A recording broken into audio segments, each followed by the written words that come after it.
You'll often hear the business advice, the riches are in the niches. And while that's sometimes true, what I like to say is there's no money where there are no clients. So if you niche down and specialize too fast, you ultimately don't have a business if you cannot get clients after doing that. So if you're wanting to start a business soon and you're trying to get all your ducks in a row, or perhaps you already have started and you're in those early months of finding clients, this episode is for you. So let's talk niching and specializing in the early days of entrepreneurship.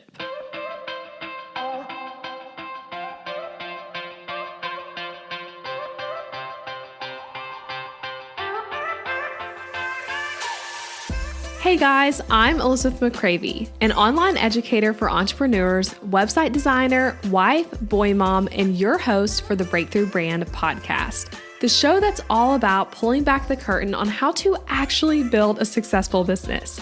I don't skim the surface around here. If you want to dive deep into the nitty-gritty details of what it takes to run a sustainable business that fits your unique lifestyle while standing out in a crowd, then you are in the right place. I created a multiple six-figure a year business in my early 20s, and now in my 30s, I'm still running that successful multiple six-figure a year business on just part-time hours now as a working mom.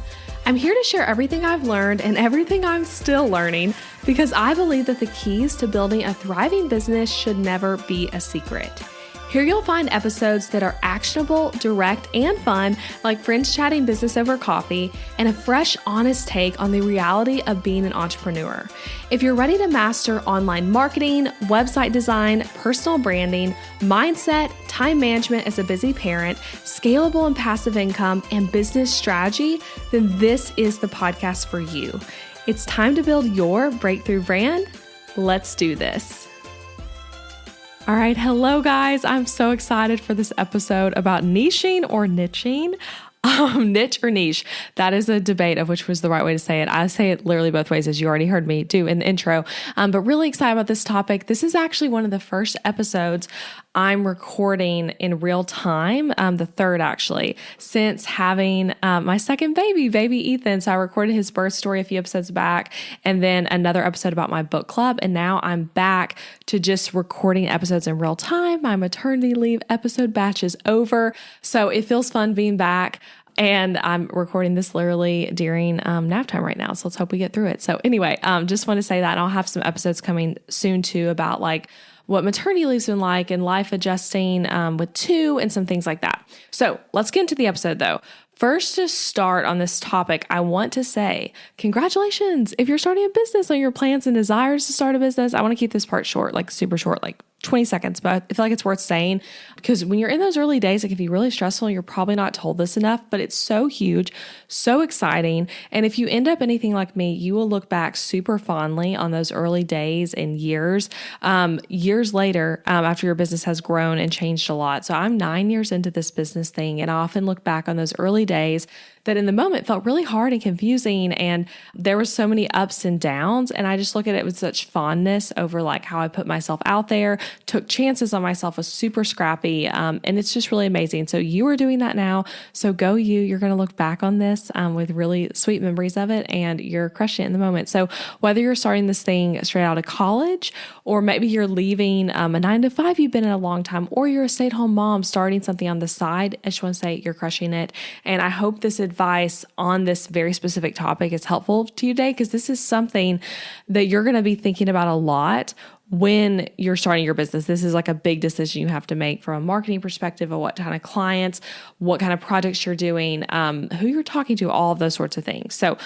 So here's the thing. What I've learned from my business and from teaching and consulting with other people in their business is that you don't actually need to specialize or niche down from day one of your business.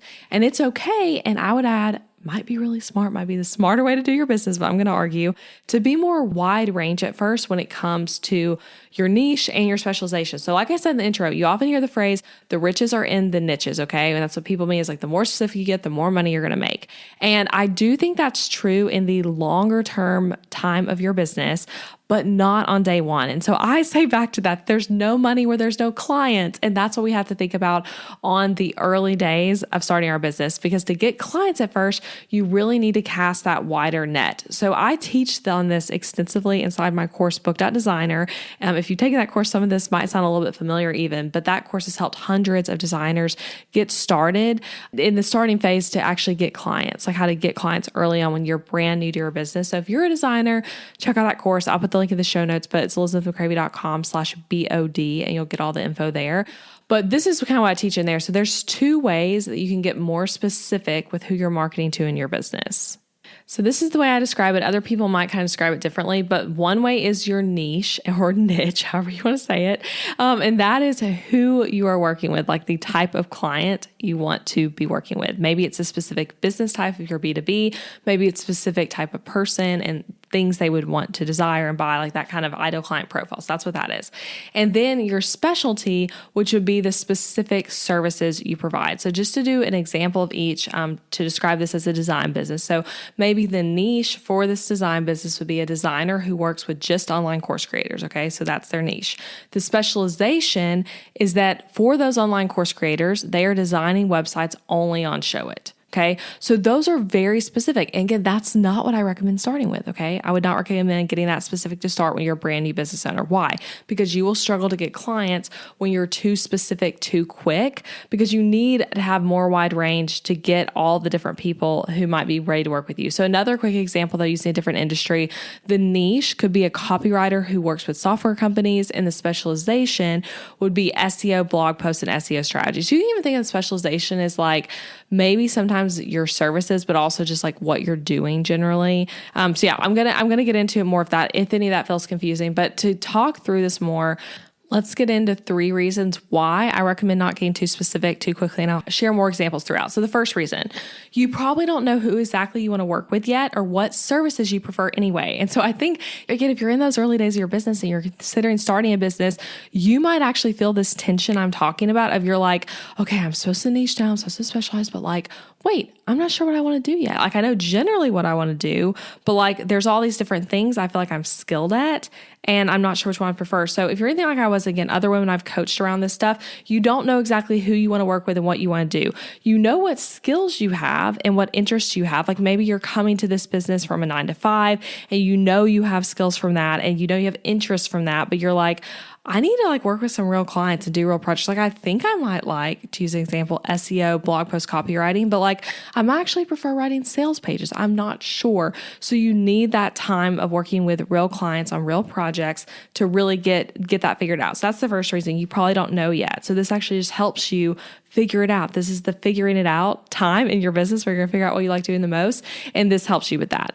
Second reason that I already mentioned is that you don't have a business without clients. So you can be as niche as you want, but if you're new and you're super niche down, there might not be enough people knocking on your contact page, so to speak, in order for you to actually be like earning the money you need and getting the growth you need from your business. So to use my own business as an example, when I first started, I was offering a ton of different services that fell under the category of design stuff and marketing stuff.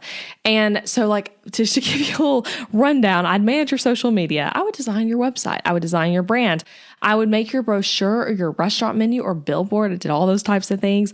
I also did some email copywriting and a variety of sales page writing. Like I did so many different things. And it was all things I had experience with, both from my 9-to-5, from my college degree, from an internship I did in college, like all these different things I had an experience with and I had an interest with. So I got to a point though where I actually for a while thought that maybe my business's ultimate specialization and niche was going to relate to social media management. I had a ton of social media clients on retainer. And then I was also booking some design work. Okay. So this is why it's so important. Like I thought that might be it. I wasn't sure though. I'm like kind of giving it more time. And I started booking more design work. And I realized while doing that I didn't love the social media work as much as I love the design work. And I also wasn't as good at it.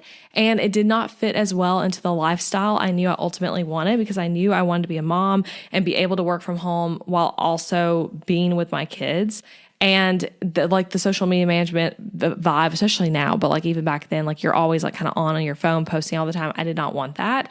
And so I pivoted away from that work. I quit offering it to new clients. I kept with the ones I had because we had good rhythms going. I let some of them go, but kept generally with a lot of them for a while, but I wasn't advertising anymore, right? I wasn't offering that service to new clients.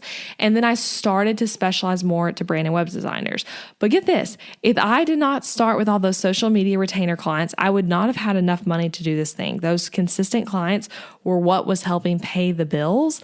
And those clients too gave me testimonials, experience. They helped me work through errors in my workflow for projects, helped me learn how to interact with clients more and do discovery calls. I mean, so many different things. And those skills of social media management obviously expand into design work as well. So anyway, all that to say, that allowed me to have a business, like doing all the different things.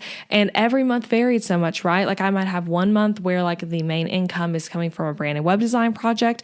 And it might be that the next month there's none of those being booked and all the money is coming from retainer work for design or social media, that sort of thing. So that's the second reason you don't have a business without clients. So that's a good reason to wait to niche down. And the third and final reason I want to share is that the time you spend doing other types of work will benefit your business and future clients overall because you are growing in your skills. I mean, you even just heard me say that with that last one, that like those clients for social media, like you better believe I was also using skills I learned with them when I went to design websites, right? And to use my husband Adam's work as an example, he's a therapist and he's been practicing therapy, I guess you'd use that term, for around a year now since he graduated from grad school.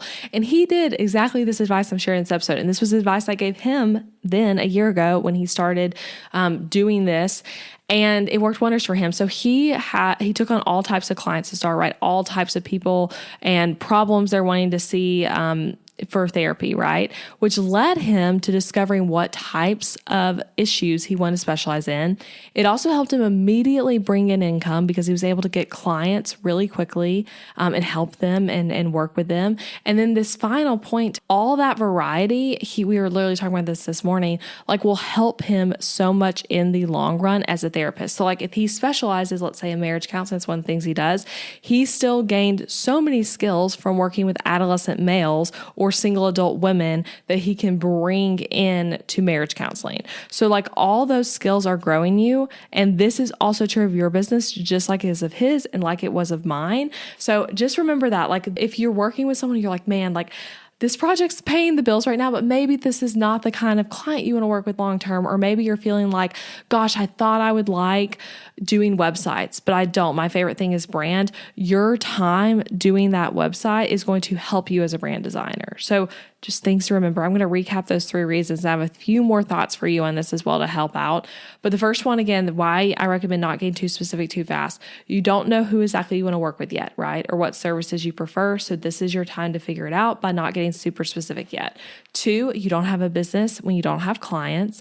And then 3, all the time you spend doing other types of work with different types of clients will benefit your business and your future clients because you are growing your skills.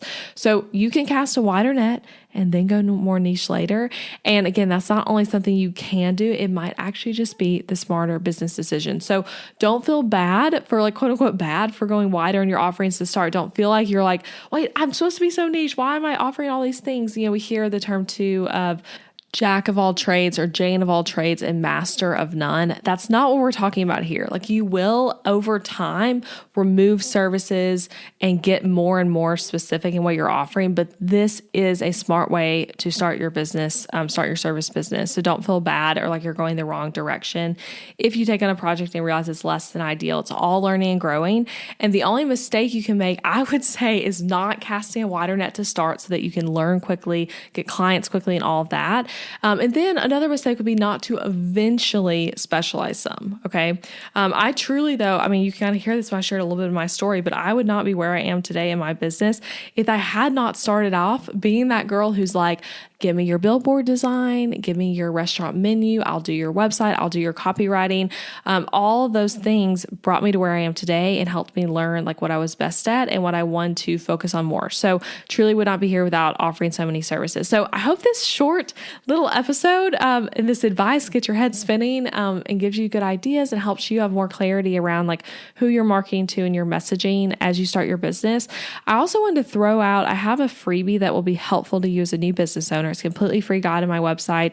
Go to elizabethmccravey.com/name. I'll also link to that in the show notes, but it's a free business naming guide. I actually just recently rewrote parts of it and updated the whole thing. So it's a totally fresh freebie and my thoughts on like how to name your business. So you can print it out, work through it, and come up with what your business name is ultimately going to be. And new business owners, I also want to throw out some other ways you can work with me that I'd love to work with you. So designers, I mentioned this earlier, but you can check out my program, Booked Out Designer. It's a course and coaching program all about how to build a successful and in-demand business as a designer, whether it's branding or web or another type of design. Does not matter what platform you're on. I teach all different kinds of designers in there.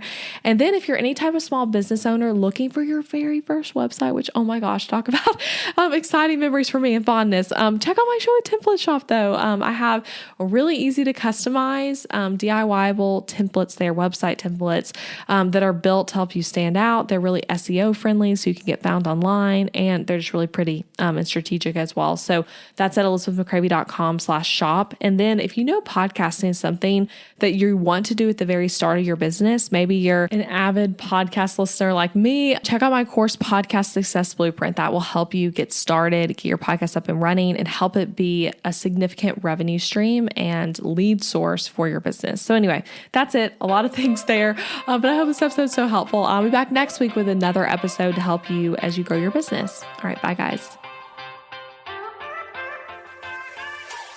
Thank you for listening to the podcast, friend. I appreciate you being here. That just flew by, didn't it?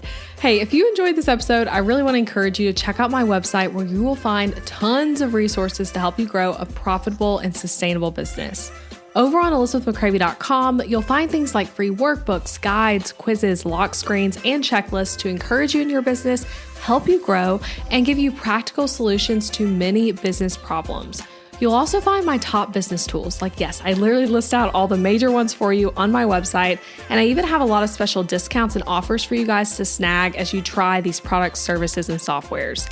If you want to take the podcast content and make it super actionable, my resource page is here to help. So go to elizabethmccravey.com/tools to access everything.